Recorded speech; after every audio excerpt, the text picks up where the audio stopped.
এটা সারা গ্রামের জন্য, না কারো ব্যক্তির জন্য, সারা গ্রামের জন্য। আমাদের অনেক নয় মুরব্বিয়ান এখানে শুয়ে আছে।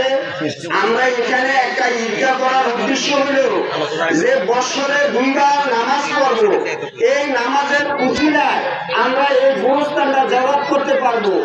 আর আমাদের যে মুরব্বীরা এখানে মুর্দা শুয়ে আছে তারা আমাদেরকে দেখতে পারবো আমরা তাদের জন্য কি করি। তারা কিন্তু আসলে আমাদের আশায় থাকে আমার ছেলে সন্তানরা, আমার নাতিপতিরা কি আমাদের জন্য পাঠায়। তারা কিন্তু সাথে কোনো জায়গা জমি টাকা পয়সা দ্বন্দ্ব কিছু নিতে পারে নাই। কিছু নিছে? এই যে জায়গা জমি সব কিছু, বাড়ি ঘর সব কিছু আমাদেরকে দিয়ে আজকে তারা হাজার হাজার মন মাটি নিয়ে তারা শুয়ে আছে। তাদের একটি আশা, আমার ছেলেরা আসবো, আমার নাতিপতিরা আসবো, আমাদের জন্য একটু দোয়া করব। আয়সা সালাম দিব, আসসালামু আলাইকুম ইয়া আহলাল কুবুর ইয়াকুমুল্লাহু লানা ওয়া লাকুম আনতুম লানা সালামুন বিল আসরি।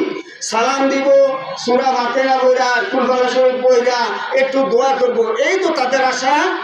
তো আমাদের উদ্দেশ্য একটা, এই ঈদগাহ করার উসিলায় যাতে আমরা বছরে 2 বার আমাদের যে মা বাপ দাদা দাদি আত্মীয় স্বজন যারা এখানে শুয়ে আছে